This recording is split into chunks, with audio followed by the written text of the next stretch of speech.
नमस्ते सबैजनालाई। आज हामी धेरै पछि यो भिडियो लिएर युट्युबमा आएको छौँ। हामी जाँदैछौँ खोटाङ हलेसीतिर। हजुरहरूले भिडियो मार्फत हेर्न सक्नुहुन्छ। हामी देखाउनेछौँ कस्तो छ, के छ र कसरी जान्छौँ भनेर।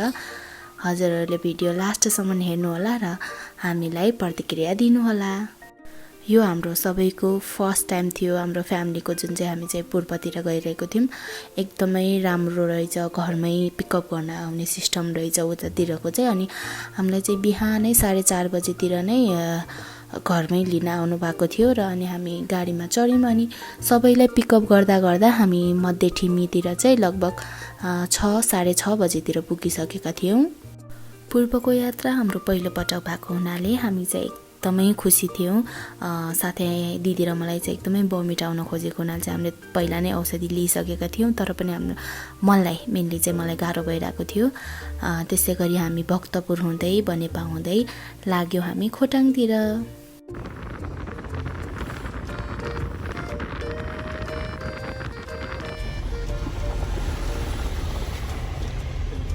बाटोहरू बन्दै क्रममा रहेको हुनाले चाहिँ एकदमै खाल्डाखुल्डी थियो। तर यात्रा भने एकदमै रमाइलो थियो। बाटोमा चाहिँ हामीले कतिपय ठाउँमा चाहिँ अझै गहुँ काटेको देख्दा चाहिँ अचम्म मानेको थियो, किनकि हाम्रो दाङतिर चाहिँ अलिक छिटै काटिन्छ अनि उता गर्मी हुन्छ, छिटो पाक्छ। त्यसै गरी हामी जाने बेला चाहिँ पानी परिरहेको थियो। एकदमै राम्रो मौसम गरिरहेको थियो। हजुरहरूले भिडियोमा हेर्न सक्नुहुन्छ। पुरै खुइरो जाडो भयो।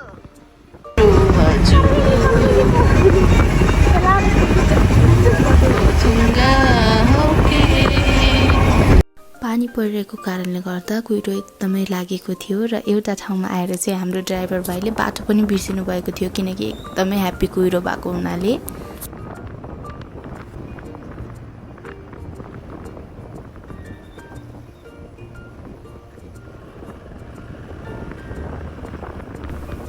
केही समय यात्रा गरेपछि हामीलाई नास्ताको लागि यहाँ यो गाउँमा विश्राम गरिएको थियो र अरूले नास्ता गर्दासम्म चाहिँ हाम्रो खाने मोड नभएको हुनाले भिडियो र फोटो खिच्न थाल्यो। अनुमानमा नजानु होला, ठाउँ भने एकदमै राम्रो छ। एउटा राम्रो चिज देखाउँदैछु तपाईँहरूलाई। दिलों का शूटर है मेरा स्कूटर, दिलों का शूटर, ये दिलों का शूटर है मेरा स्कूटर। नास्ता खाएर हामी केही बेर अघि गइसकेपछि चाहिँ बकुण्डुबेसी भन्ने ठाउँमा चाहिँ जाममा बसेका थियौँ। किन भनेपछि रोसी खोलामा चाहिँ ठुलो बाढी आइरहेको हुनाले चाहिँ हामीलाई सशस्त्रहरूले अगाडि बढ्न दिनुभएको थिएन। त्यसैले चाहिँ हामी बसिरहेका थियौँ।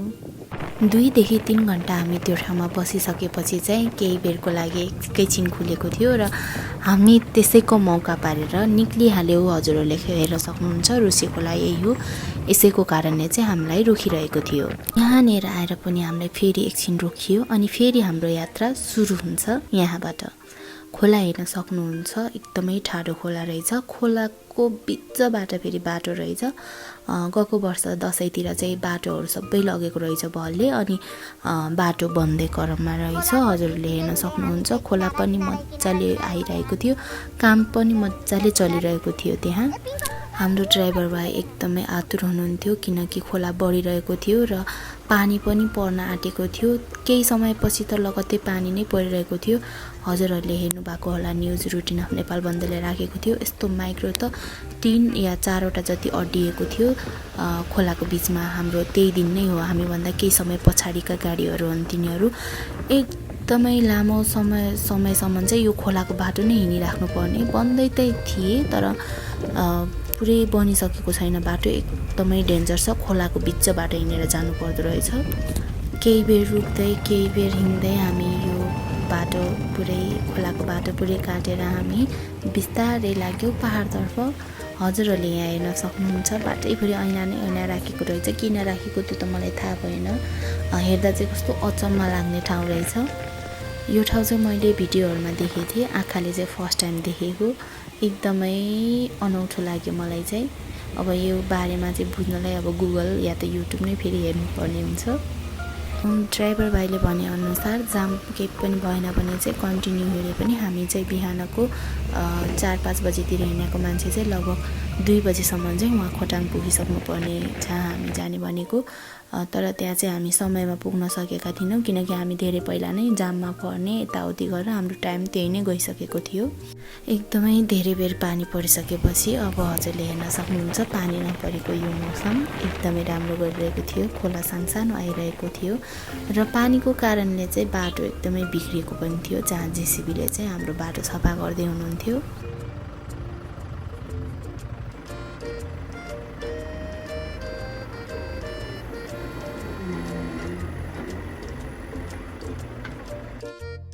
गाडीको कसैले पनि हामीले खाना खाएको थिएनौँ र भाइले एक ठाउँमा लगेर चाहिँ हामीलाई खाना खुवाउनु भयो। रात परिसकेको थियो अनि हामी चाहिँ खाना खाएर तुरुन्त फेरि हिँडिहाल्यौँ। हामी लगभग वहाँ पुग्दासम्म चाहिँ 11:30 यस्तै भइसकेको थियो र हामीले त्यसैले साँझको भिडियो बनाउन पाएनौँ। हामी भने यो एभरेस्ट होटलमा बसेका थियौँ र बिहानै नुहाइदै गएर हामी दर्शन गर्नतर्फ लाग्यौँ।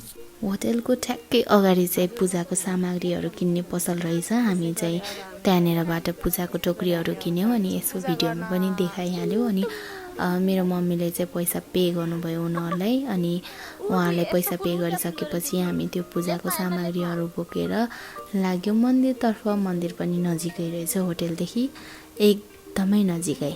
हामी त्यसै गरी हलेसी मन्दिरतिर प्रस्थान गर्दैछौँ। यता हेर्नु त ठुला, she is more excited than us. Oh God, कस्तो दामी रहेछ नि त। मेबी गुम्बा नै हो। हलेसी मन्दिरतिर प्रस्थान गर्दैछौँ।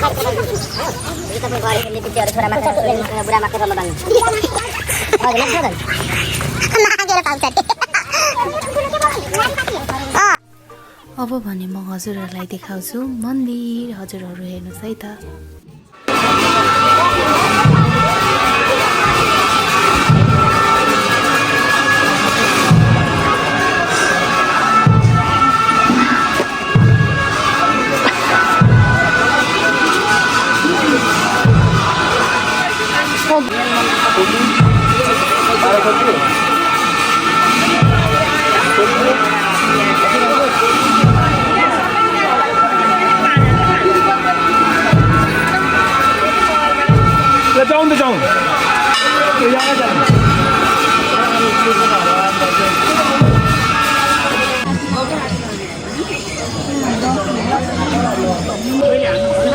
पहिला सुरु हामीले गणेश भगवानलाई पूजा गऱ्यौँ र त्यहाँ जे जे गर्नुपर्ने थियो सबै गऱ्यौँ अनि त्यसपछि लाग्यो हाम्रो मेन हलेसीको मन्दिरतर्फ।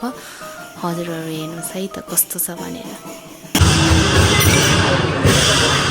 ओ शिव शिव तलब भिडियो बनाउनु को छाडेर एकचोटि ब्लगमा राख्नलाई छाडेर गएछ।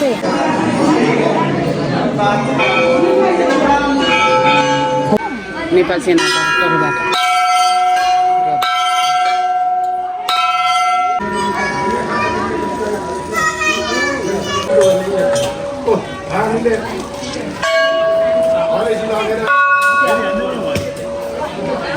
हामी हलेसी देवताको पूजा गरिसकेपछि लाग्यौँ गुफा हेर्नतिर। गुफामा जाने क्रममा चाहिँ बाटोमा यस्तो सामग्रीहरू बेच्न राखेको थियो र यो हाम्रो बनमारा झार हेर्दाखेरि उहाँ चाहिँ डिफ्रेन्ट कलरको देखेर म चाहिँ अचम्म परिरहेको थिएँ किनकि हाम्रो यहाँ छुट्टै कलरमा हुन्छ।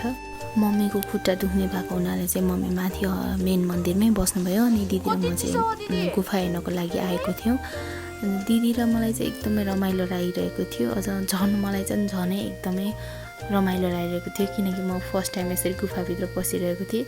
त्यहाँनिर पुगेपछि चाहिँ एकदमै अचम्म लाग्यो। के भने त्यहाँ चाहिँ पानी थियो, कहाँदेखि आएको त्यो पनि थाहा छैन, तर पानी थियो एउटा बारी चार्ने जतिको चाहिँ मजाले भ्याउने। अनि चिसो हावा चाहिँ सर्ने, खै कताबाट एकदमै चिसो हावा आउने, लाइक हिमालको जस्तो हावा। यहाँनिर चाहिँ धेरै मङ्कहरू हुनुहुन्थ्यो जसले चाहिँ ध्यान गरिराख्नु भएको थियो। यहाँ आएर थाहा हुन्छ कि हिन्दू र बुद्धिस्ट भनेको एउटै हो भनेर। यहाँनिरको एउटा चिजले हामीलाई भाइब्स दिइरहेको थियो, एकदमै गुड भाइब्स दिइरहेको थियो। हजुरहरूले यहाँ हेर्न सक्नुहुन्छ एउटा मङ्गले चाहिँ कस्तो मजाले बजाइराख्नु भएको थियो।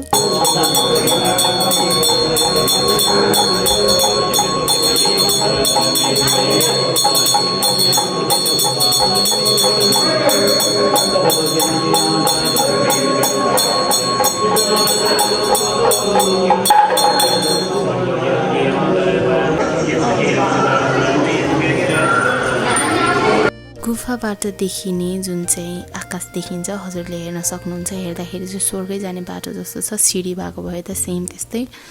कति फिट छ त्यो त मलाई थाहा भएन, तर एकदमै खतरा छ, राम्रो छ। गुफादेखि अलिक अगाडि गएपछि हामीले एकदमै राम्रो गाउँ र हिमाल देखेको थियौँ र त्यहाँको दाइले सोद्धाखेरि यो कुन हिमाल हो भनेर सोद्धाखेरि चाहिँ उहाँले दुधकुण्ड हिमाल भनेर भन्नुभएको थियो। एकदमै राम्रो देखिरहेको थियो त्यहाँदेखि दृश्य। हामी अलिक पर डाँडामा गएर हेर्न सक्थ्यौँ, तर हाम्रो गाडी चाहिँ अलिक छिटो आउँछ भनेको कारण चाहिँ हामीले हतारमा घुमिसक्नु पर्ने थियो।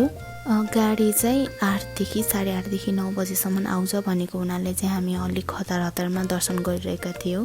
बाई बाई हले